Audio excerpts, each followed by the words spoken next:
Welcome to the Burn Your Mortgage Podcast, a Canadian real estate podcast that shows you how to pay off your mortgage sooner and live well while doing it. Now, here's your host, Sean Cooper.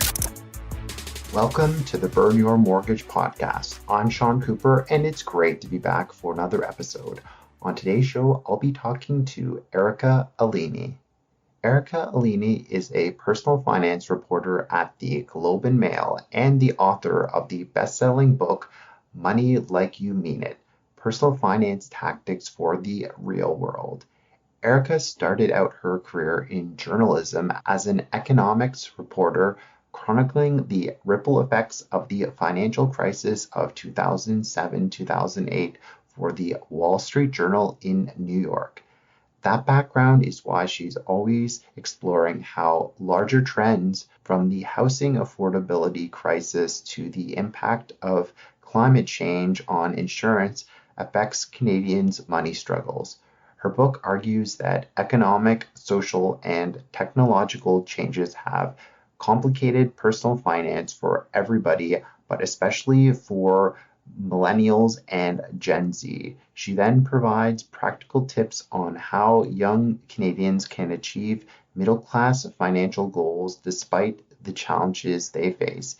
In my interview with Erica, we discuss creative ways the dream of homeownership can still be achieved, the money bucket system and how it can help manage the cost of homeownership, and 4 powerful strategies to reduce the financial pain of mortgage renewal. Without further ado, here's my interview with Erica Alini. Hi, Erica. It's great to speak with you today. How are you doing? Hi, Sean. Thanks for having me. It's great to be here. Yes, I wanted to have you on the podcast a lot sooner. I was planning to reach out to you when your book first came out there, but I had to take a pause on the podcast, unfortunately, because I was doing this all on my own. But now that I have an editor, I definitely wanted to reach out to you and interview you. So I know that you're very busy, so I appreciate you taking some time out of your day here, and super excited to talk to you about your book that came out, as well as your wonderful articles that you write now for the Globe and Mail. So yes, really looking forward to this. Thanks for having me. I'm very happy to be in the podcast. And, you've been a go-to source of mine on mortgages for a very long time, and you feature in the book. So I'm very happy to be here and speak on your podcast. Wonderful. Thanks so much for the kind words here. So yes, let's jump into our conversation then. So the first conversation that I have for you is for anyone. I mean, you're pretty well known in the personal finance and financial related article area there, and I'm sure many people know that you came with a book there, but for anyone that didn't get a chance to read your book yet, can you tell us a bit about your book and what inspired you to write it as well? Yeah, so the book is called Money Like You Mean It, Personal Finance Tactics for the Real World. It came out in December of 2021, which is hard to believe that it's already been that long, but it's meant to be a comprehensive guide to personal finance for Millennials and Gen Z in Canada. So the content is Canada specific. There's so much out there, so many books that are primarily aimed at a US audience. This book is not like that. This is like Canada only, Canada first. And it's a very pragmatic book. It's basically your starter guide if you're a young adult trying to set up your financial life. So really aimed at anyone, I'd say between, in their 20s and up to their 40s. But it's also a look at the wider context that's making it harder to reach some of those sort of middle class financial goals that a lot of millennials like me and Gen Z sort of grew up thinking that, we're giving it for granted that we'd reach these goals. And now we found ourselves struggling mightily to reach them. And so this book is a broader look at some of the bigger forces, the socioeconomic forces that are making it harder to get there, to get where our parents got.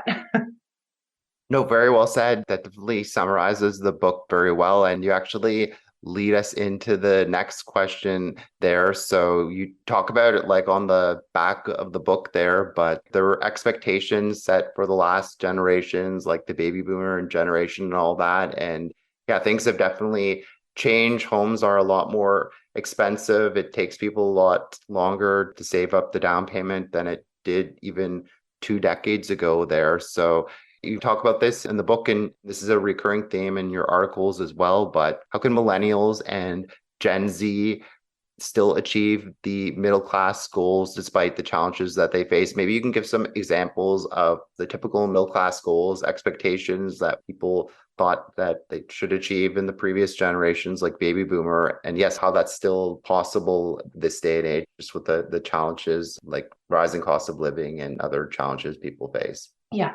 So what am I talking about when I'm saying bigger forces and, making it harder?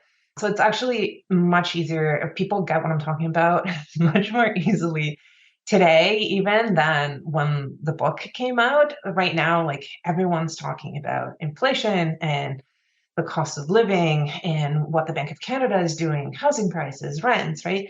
That's what I'm talking about. And these things, like this has been building up for a really long time. It's now just so obviously inflation is a new problem that emerged sort of later in the pandemic. But these forces, especially the erosion of housing affordability, has been an issue in parts of the country for quite some time. And now it's spreading and it's getting much worse. And so everyone really is starting to becoming aware of it.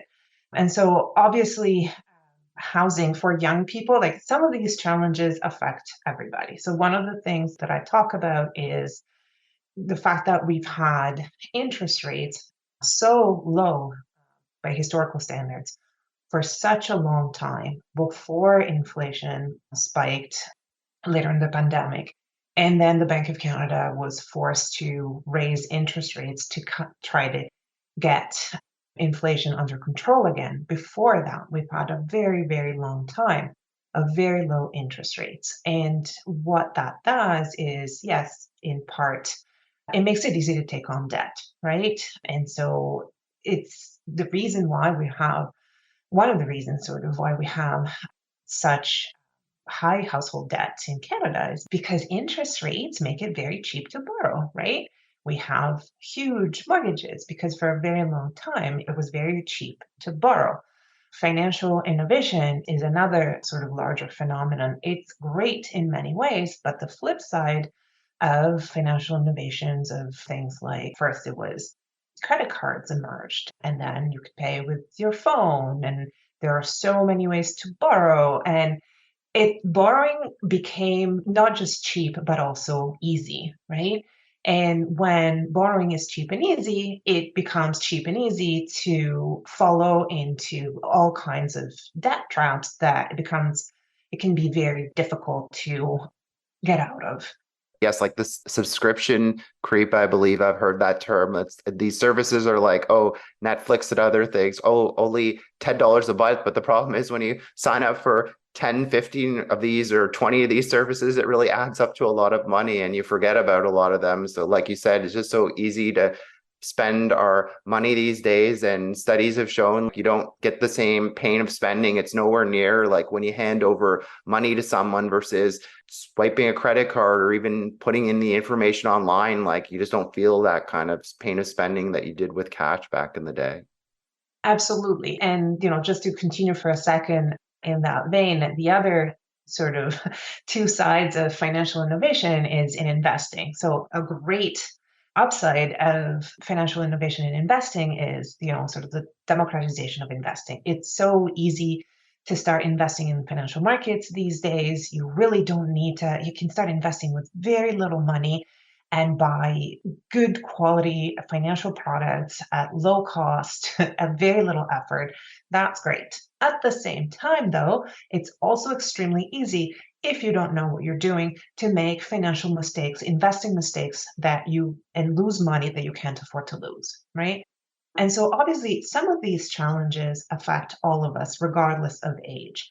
But the one that really stands out and that disproportionately affects my generation, which is millennials, and the generation after me, which is Gen Z, is housing and the incredible erosion of housing affordability, by which I mean not just homeownership sort of slipping further out of reach, but also increasingly renting becoming less increasingly unaffordable.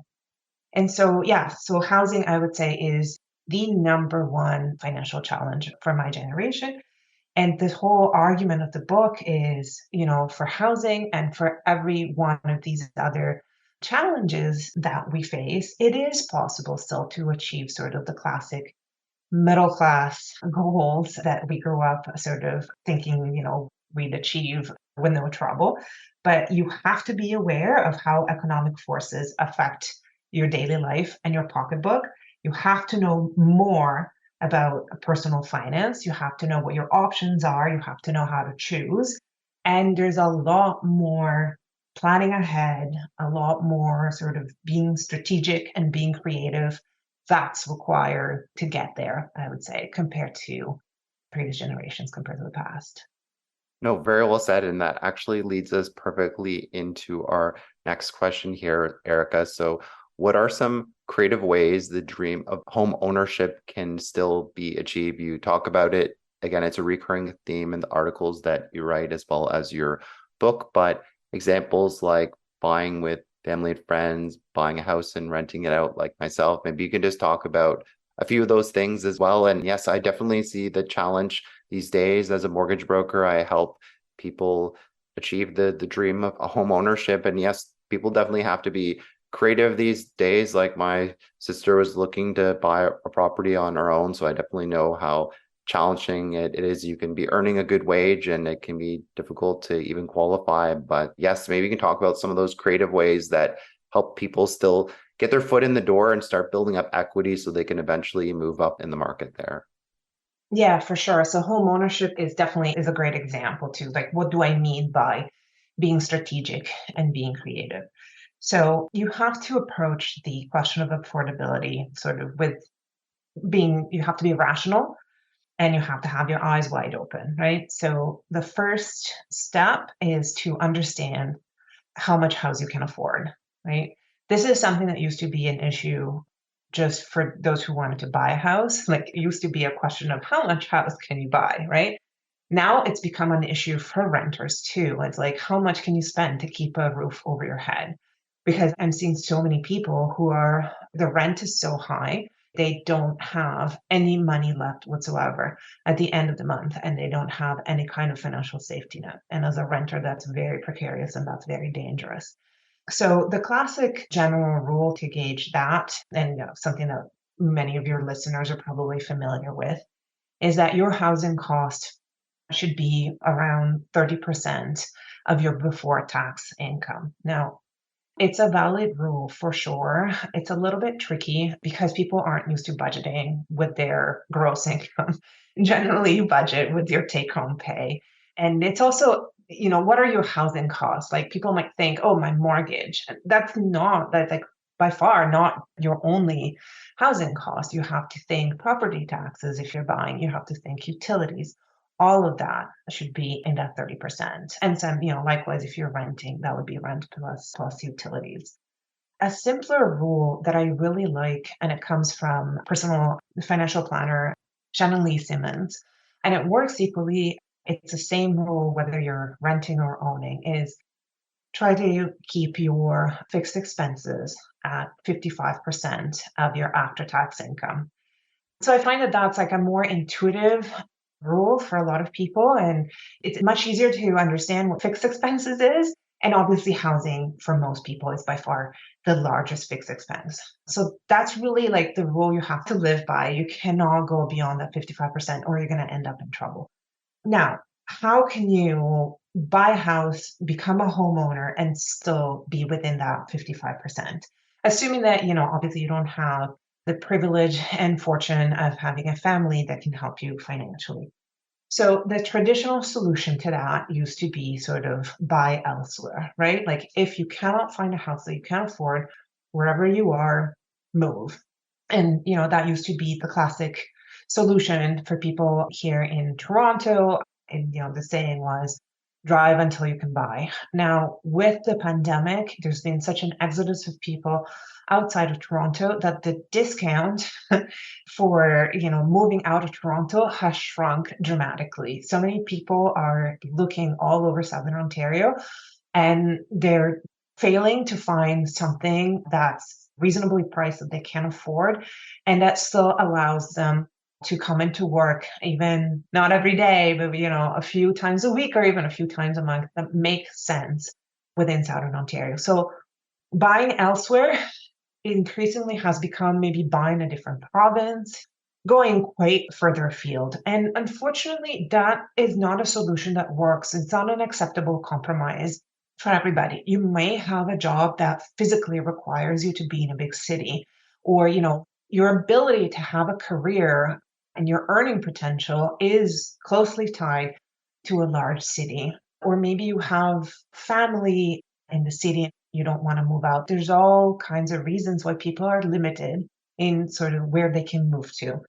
So the other sort of broad strategy to try to improve affordability is to sort of bring many incomes together, right? There's strength in numbers. That's the basic idea. And that means teaming up with somebody else who also has an income, and maybe your incomes combined can meet that 55% rule. And that generally means maybe you team up with your family, and that's a multi-generational home. You buy maybe with parents, with your in-laws, a bigger home that you can live in together. Maybe the in-laws are ready to downsize and they go live in the basement, or, there's all kinds of arrangements. Or maybe you buy with friends and you co-own with them. But the basic idea is bringing together more incomes so that the house price to income ratio makes sense again. And then finally, and then I guess that the other creative solution is also bringing in an income. Another way of increasing the income is with the classic sort of the mortgage helper suite, so-called. And that means buying a house where you're able to rent part of the house, which is, what you've been doing, Sean. And what there is to know about that is that it should be a legal secondary suite, right? Like if it's a legal secondary suite and if you have an arm's length rental agreement, then that could make it easier for you to qualify for a mortgage because the lender will take into account at least part of your rental income. Yes, that's a good point. If I could just jump in there. Yes. So if you're buying a house, then you're able to do that there. If it's a legal suite with like a separate entrance, kitchen, as well as a bathroom there. But for example, if you're buying a condo, mainstream lenders typically won't allow you to include like if you're renting out a room or something like that there. So yeah, that definitely helps. It can help you afford maybe purchase price of $50,000 or more there. But yeah, it only really works in like house instead of a condo there. Yeah, and to be clear, you can still own a condo and have a roommate, right? And then that roommate pays you rent and it still helps you with your mortgage. The problem is that solution won't help you to buy the house. It will help you pay the mortgage, but not qualify for the mortgage. That's great. Yeah, and then just one thing I wanted to add about co-ownership, whether you're co-owning with family members or friends, is that it really pays to get a lawyer involved to sort of iron out house rules and get them in writing, to have a system for making decisions for issues and things that you can't foresee, like a system for how are we going to tackle that in a way that we're all okay with. And then another decision you're going to have to make is whether you're going to own the house in jointly as joint tenants or as tenants in common. And that really has nothing to do with renting and the word tenant, but joint tenancy is generally how, couples own a home together and it's equal shares. And if one person passes away, then ownership bypasses probates and passes on to the other owners. And joint tenants in common, you can have unequal shares of ownership. And if one person dies, then their ownership shares goes through their estate. And so it really pays to talk to an estate lawyer about these things who has experience in exactly this area.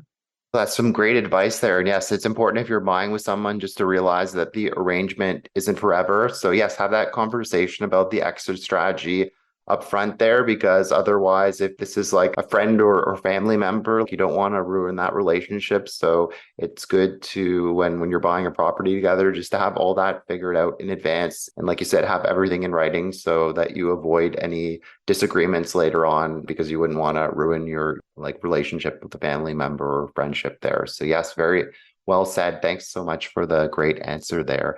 And yes, I read about something interesting in your book there. You were talking about the money bucket system. Maybe you could talk a bit about how you use that yourself, Erica, in your own life, and how that can be helpful in managing the cost of home ownership.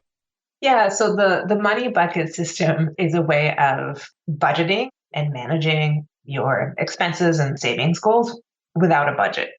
And so the idea is you use multiple bank accounts or investment accounts for savings, and you assign a job to each account as if it was like a broad budgeting category, right? So instead of using a spreadsheet, you have many so-called money buckets or accounts, and then you set up transfers, either one-off or automatic transfers to each of these accounts. So this can work really well to manage expenses related to home ownership. Everybody can think of, paying off the mortgage is a no-brainer. Canadians have a very solid track record of not missing their mortgage payments, but there's all kinds of other things that really land people in trouble often. So one is property taxes. So especially if maybe you've put down a bigger down payment and the bank is not automatically withholding, an amount for property taxes every month, that's a big chunk of change that you're going to have to pay infrequently, right? Like it's not a monthly expense. And so it catches people off guard sometimes. And so it can be very helpful to set up a savings account for your property taxes. And you just sort of, more or less how much it's going to be. You divide it by 12 months and you set up automatic transfers to that account. And when the bill comes due, you just withdraw from that account.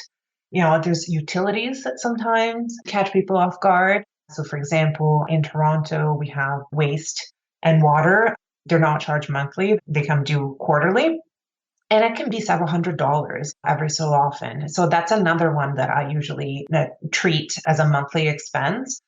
Sometimes some utilities allow you to pay infrequent bills sort of monthly, but that's not always an option.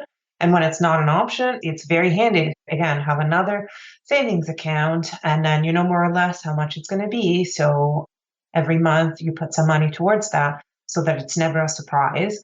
And then the trickiest part of homeownership is thinking ahead to about the inevitable repairs, right, that you're going to have to take care of. So I'm not talking about saving towards renovation or upgrades, which obviously, the money bucket system works great for that too. You can just set up a savings account and call it renovation, and then you save into that, but repairs.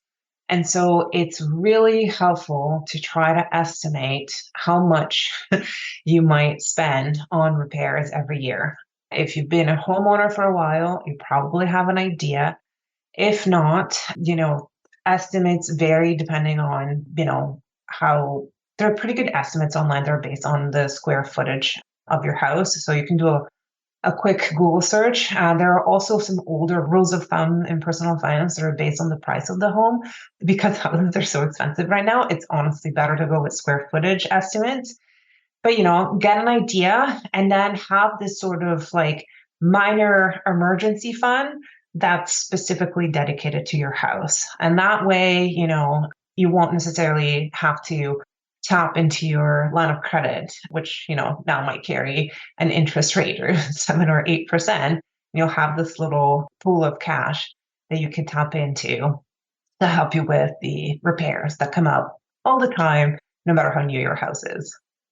Well, that's some great advice there because, yeah, like especially when you own a house there can be some really big ticket items like the furnace and the roof and the windows. And yes, if you don't plan them for them in advance, then they can really sneak up on you there and you can end up having to put that on your line of credit. So, yeah, it's a really great advice to plan ahead there. And yeah, especially with some of these expenses, like if you choose to pay the home insurance on like an annual basis, sometimes you might not have the option of paying monthly, but yeah, having that money going into a savings account so that it's ready when that annual payment comes out, is especially helpful. And yes, I can say firsthand the water and waste bill can be very expensive and it's sent triannually in the city of Toronto, which means 3 times a year. And I've seen some of these amounts, $400 or $500. It's pretty crazy there. And yeah, you can actually get it switched to monthly, but you have to jump through a ton of hoops like I had to. I mean, it's not a ton of hoops, but they ask for you to send some forms so you get it switched to monthly by fax or drop it off in person. I sent it by fax, but it got lost apparently. So I went to a city office and dropped it off in person. And yes, they switched me to it monthly there. But yes, definitely for those non-regular monthly bills, definitely important to put money aside because they can really sneak up on you later on when you least expect it there. So great. And I just want to wrap up with one final question that I think will be really relevant for a lot of the listeners. And you've written at least a couple articles on this I've seen for the Globe and Mail here. So yes, a stress point for people with their mortgage coming up for renewal is they perhaps are like they locked into a fixed rate and then their mortgage is coming up and they have like a low fixed rate, maybe of like 2-3%, and then they're seeing mortgage rates in like the 5-6%, like doubling in some cases there. So can you talk about some strategies that you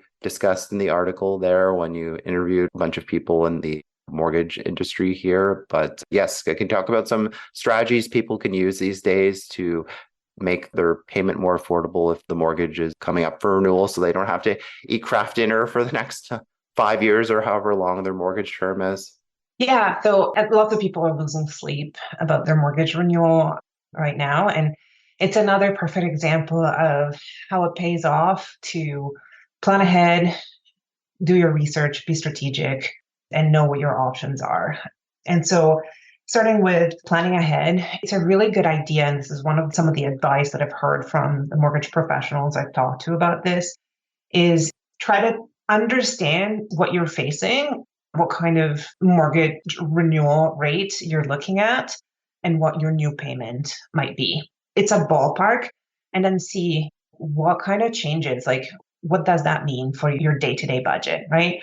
So try to test drive that new rate and that new mortgage payment and see if it's manageable or not.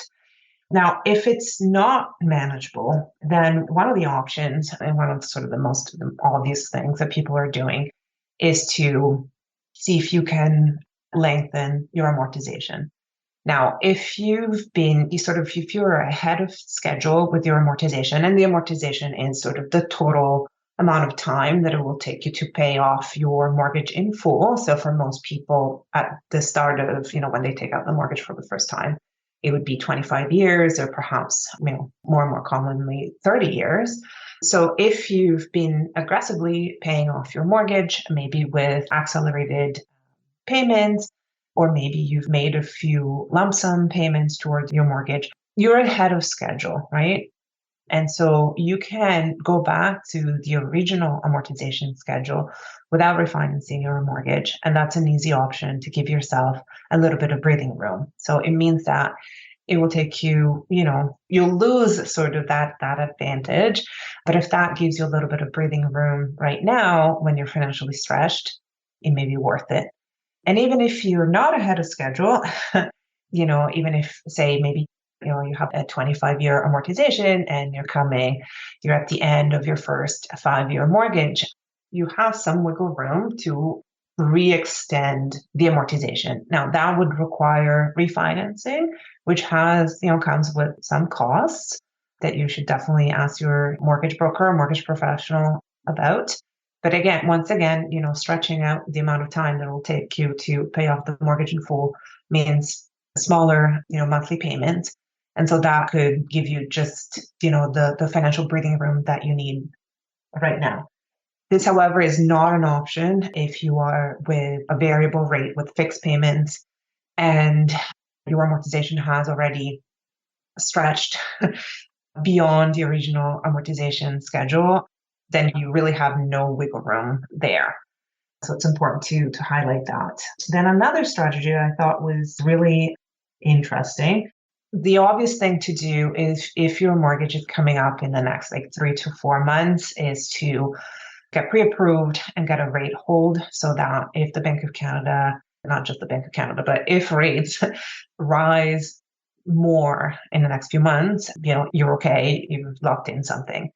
But if your mortgage is coming up, say in the next 5, 6 months, one possible strategy is to still get pre-approved and get a rate lock. And then, if rates do rise, just break your mortgage and take that rate that you locked in. In an environment of rising rates, mortgage penalties aren't such a concern, even if you have a fixed rate mortgage. So it's not going to cost you all that much to break your mortgage. And that way you at least protected yourself from the last few rate increases before renewal. And then another thing that a lot of people are doing is they're going fixed. Very few people are brave enough to go variable right now, and very understandably so. But they're not locking. Few people are locking into the traditional sort of 5-year term, and they're choosing shorter terms. And it tends to be, so I've heard from several mortgage brokers that the 3-year term, a 3-year fixed is very popular right now, maybe 2-year fixed. Very few people are going for 1-year fixed just because the rate premium for that tends to be very high. I did a quick search last night, and the difference that I was seeing in the interest rate for a fixed rate 1-year mortgage was almost 1% higher than a 3-year fixed. Whereas the difference between a 3-year fixed and a 5-year fixed was half a percentage point. So the 3-year fix looks to a lot of people like a good compromise where, it gives you a little bit of stability and tranquility in the short term, but also the ability to renew, hopefully at a lower rate if interest rates start to decline in a little while. Great. Well, thanks so much for your insightful answer into that, Erica. And yes, with mortgage clients of mine, a strategy that I've heard as well is perhaps extending the amortization during periods of high interest rate. And then when your mortgage comes up for renewal, if rates are lower, then you can shorten the amortization to get caught up. So that's one good strategy. And something important to be aware of is if you have a specific type of mortgage called a collateral charge mortgage, now, that's typically when you have a home equity line of credit attached to it, but some mortgages like the ones offered by TD and Tangerine, all of them are collateral charge mortgages. You're able to, with a lot of lenders, extend the amortization to 25 years. And the benefit of that is you don't have to pay the refinance costs associated with that, and you get a more competitive interest rate. So yeah, there's all sorts of strategies. So like Erica said, figure out what your payment is going to look like, and if that's affordable for you, a mortgage professional like myself can help you with that. But yes, know that there are all sorts of strategies that can be used, and we've talked about a few of them there. But yeah, definitely make sure your payment's manageable, because you don't want to be eating Kraft dinner for the next 5 years. That's definitely not something healthy to be doing there. So wonderful. So thank you so much for being on the podcast, Erica. It was great chatting with you today, and appreciate you sharing all your personal finance and real estate and mortgage insight with our listeners. Awesome. Thank you so much for having me, Sean. Thanks for listening to another episode of the Burn Your Mortgage podcast. Besides being a podcast host, I'm also an independent mortgage broker. If you or anyone you know, family, friends, coworkers, or neighbors could ever use any unbiased mortgage advice or a second opinion, feel free to reach out. Email me at Sean, that's SEAN, at burnyourmortgage.ca, or call or text me at 647-867-3711 for a free mortgage consultation. Also, be sure to head on over to www.burnyourmortgage.ca and sign up for my free weekly newsletter. As a small token of my appreciation, you'll be able to download my ultimate mortgage checklist on choosing the perfect mortgage. I look forward to hearing from you and helping you with all your mortgage needs. Once again, thanks for listening. You've been listening to the Burn Your Mortgage podcast. Don't forget to subscribe on iTunes and leave a rating. Until next time, happy mortgage burning.